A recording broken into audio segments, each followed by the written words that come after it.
Por acaso, olha, não é essa a esposa do fulano? E aqui não é a casa do cicrano?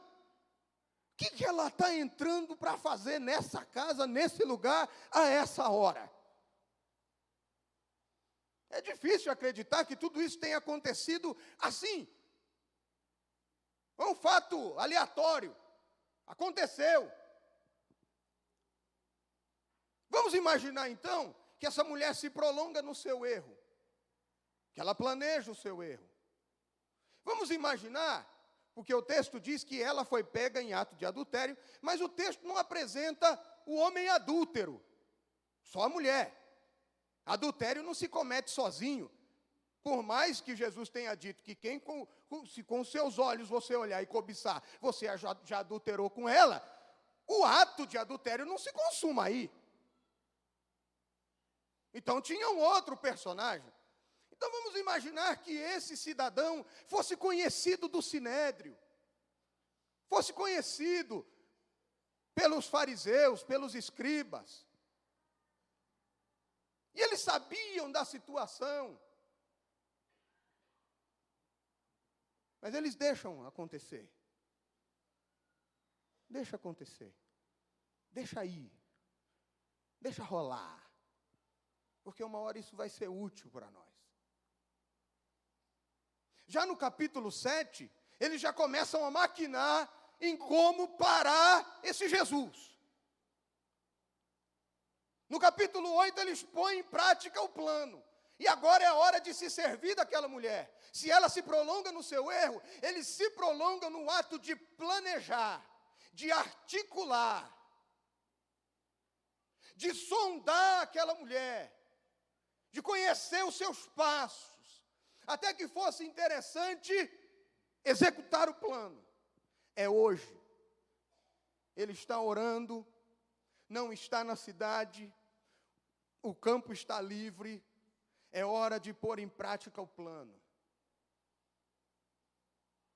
E aí eles se valem desse recurso pobre, baixo, medíocre, se valer da fraqueza do outro em benefício próprio. Usar as costas de alguém como degrau para se alcançar um objetivo, um intento.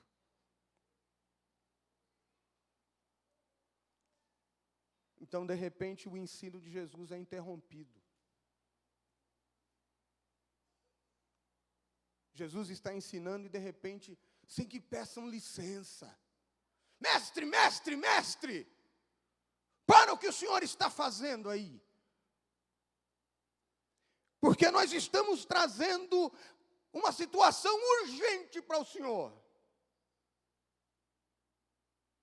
Essa mulher aqui, ó, foi pega em pleno ato de adultério. Flagrante delito. Nós vimos. Pegamos, está aqui. E de repente ela se vê no meio da multidão. Cercada pelos acusadores, cheia de gente estranha em volta, Jesus ali, e ela sem entender nada, só esperando o que ia ali acontecer. Sem abrir a boca. Vale um parêntese aqui.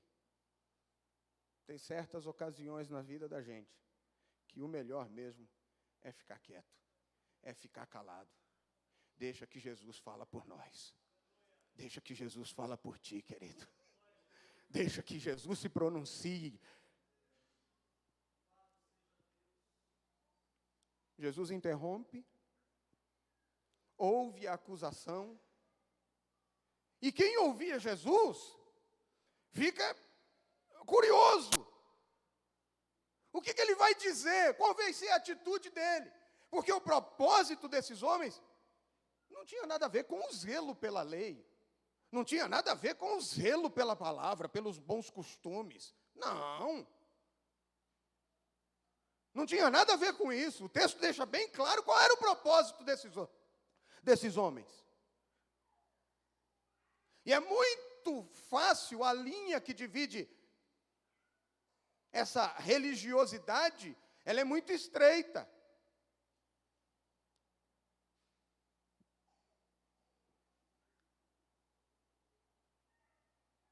eles continuam insistindo na acusação. Jesus, qual é a tua posição? Porque a lei diz, Moisés mandou apedrejar mulher adúltera, mulher desse tipo, gente dessa qualidade. A lei manda matar. Jesus ouve aquilo e permanece em silêncio. Parece que ele não tem reação, está inerte, alheio a tudo. E a reivindicação deles é justa. Porque se você pegar Levítico 20, 10 e Levítico 22, 22 a 24, diz lá que pessoas pegas em ato de adultério teriam que ser apedrejadas sim, para que o mal fosse extirpado do meio do povo. Eles citam, a bem da verdade, meia palavra, meia verdade, porque o homem também seria julgado e apedrejado junto. E aí entra o que eu disse, que eles tentam Jesus com a palavra, distorcendo a mesma. E aí Jesus, se tomasse partido, ia entrar em contradição, porque a sua palavra era de graça, de misericórdia, de vida. Se ele consente com a morte, ele entra em contradição com aquilo que ele diz. Se ele diz que não, ele está indo contra a lei de Moisés. Se ele autoriza a morte, ele está indo contra Roma, porque só o governo romano tinha poder de determinar quem viveria ou quem morreria. A pena de morte cabia a Roma. Mas eles estão citando a lei. E quando eu vejo eles citando a lei com o propósito de morte, eu lembro do apóstolo Paulo escrevendo Romanos capítulo 8, quando ele escreve no versículo 3, ele diz que a letra da lei estava adoecida, doente por conta da carne, e por isso Deus teve que enviar o seu filho em forma de carne, sem pecado, para que o pecado fosse eliminado na carne. O que é isso? A doença não estava na lei, a doença estava naqueles que interpretavam a lei. Então foi por isso que Jesus teve que vir e mostrar o seu amor, morrendo por nós ainda que sejamos pecadores, todavia ele sem pecado, para corrigir essas distorções todas. Porque embora a palavra seja verdadeira, a Bíblia diz que seja Deus verdadeiro, mas o homem nem tanto. Em Deus não há mentira, mas no homem nem tanto. Deus é fiel, o homem nem tanto. Deus não falha, o homem nem tanto. De maneira que é algo complexo, é complicado, porque a palavra é pura, a revelação de Deus é pura, mas o canal não é ser humano, é gente. E aí a letra vai interpretada com um pouco daquilo que é crença minha, pessoal, daquilo que eu acredito, e que nem sempre, por mais sinceros que sejamos, é a expressão exata da revelação do Deus eterno, único e infalível. Pelo simples fato de que eu sou ser humano. E quando eu olho esse texto, eu vejo que é possível acontecer.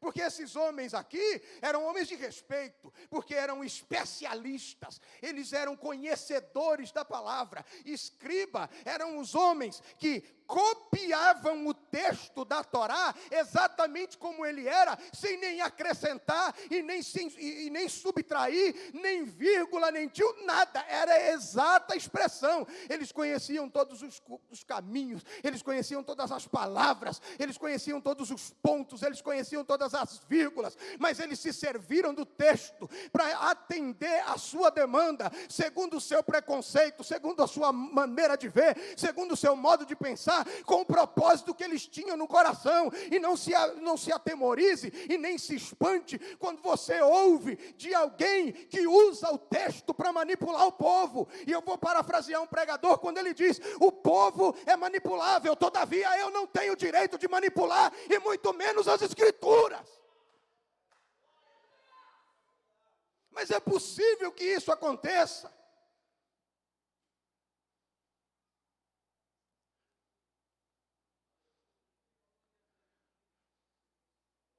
E é triste observar que aqui eles estão usando a letra da palavra com o propósito de morte, tendo diante deles o Senhor da vida.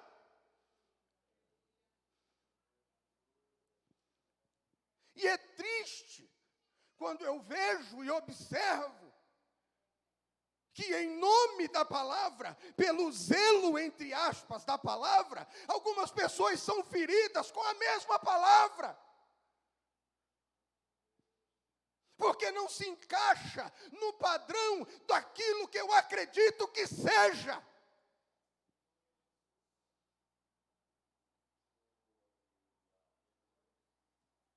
De maneira bem resumida nessa noite, Jesus até aí permanece em silêncio. Ele está ouvindo. E aí ele responde, e a resposta de Jesus não foi alheia também às Escrituras. O mesmo que eles usaram, valeu, Jesus também usou do texto para respondê-los. Porque também no livro de Deuteronômio está escrito que o acusador, desde que ele seja inocente, não tenha suas mãos manchadas por pecado algum, ele deve ser o primeiro a executar o juízo sobre a pessoa a qual ele acusou. O interessante no texto é que as pessoas que tinham o domínio da palavra usam para matar. Sabe como que era o ato de apedrejamento? A pessoa acusada, a culpada, era levada num lugar alto e vinha alguém por trás e violentamente lhe dava um empurrão. Alguma coisa entre 30 e 40 metros de altura. A multidão esperando lá embaixo. O que fez a acusação com as pedras na mão, porque ele tem que ser o primeiro a tirar a pedra.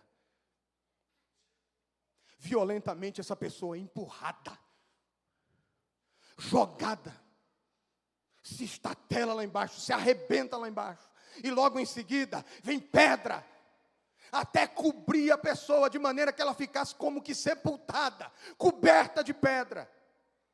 É cruel isso. O ato do apedrejamento é cruel, mas estava na lei, estava na palavra.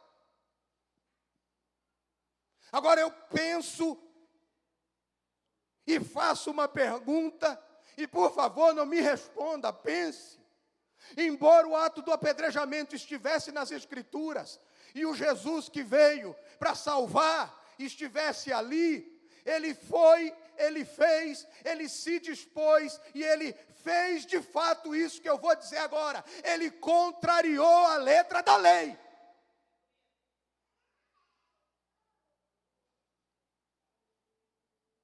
Ué, mas não está escrito para matar? Ainda se repete o ato do apedrejamento?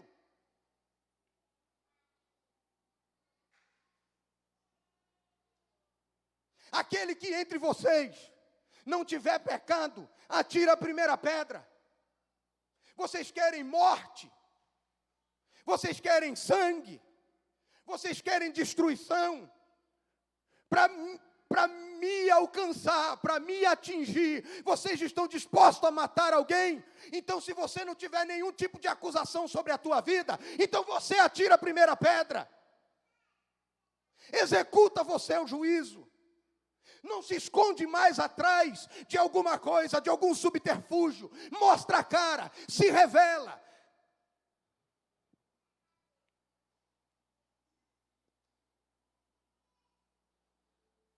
E volta a escrever na areia. Alguns comentaristas, eu estudando aqui, a maioria deles, exceção de 2, dizem que Jesus começa a escrever na areia os pecados cometidos por aqueles homens. Eu pensando nisso, eu disse, não pode ser. Porque senão Jesus vai se igualar a eles. Acusação com acusação, trocando acusação. Fulano de tal, seu pecado é tal. Você fez tal coisa, aquele dia, aquela hora. Teve um outro que foi mais longe e disse que possivelmente o homem que estava com aquela mulher no ato de adultério estava ali na turba também. Não. Eu prefiro pensar e acreditar que naquele momento é chamado aqueles homens a voz da consciência. E aí eu me lembro da nossa leitura de todos os meses na Santa Ceia. Examine-se, pois, o homem a si mesmo. 2 versos depois, porque se nós nos julgarmos a nós mesmos, não seremos julgados. Então é a hora de uma autoanálise, é hora de uma introspecção. Ninguém sabe o que Jesus escreveu ali, então eu vou conjecturar de novo. Como são os judeus, o Yosef, você é melhor do que isso. Você está aqui, disposto a derramar sangue para me atingir, você é melhor do que isso. Você não precisa usar desse artifício. Você não precisa se valer da fraqueza do outro para alcançar aquilo que você quer. Você não precisa pegar a fraqueza do outro e ficar tripudiando em cima daquilo. Isso é feio. Isso é covarde, estigmatizar a pessoa por causa de uma brecha que ela abriu em algum momento da sua vida, ficar sendo martirizado, ficar sendo massacrado, ficar sendo perseguido. Em alguns casos tem pessoas que perdem o nome. Aquele fulano deixa de ser o André para ser o fulano, deixa de ser o Luiz para ser o cicrano. É o cara que fez aquilo, é ela que fez aquilo outro, é aquele que fez o outro. E aí eu vou citar novamente Romanos capítulo 8, talvez até forçando o contexto, mas ali diz: quem, pois, atentará acusação contra os escolhidos de Deus, se é Deus quem os justifica? Quem tentará acusação?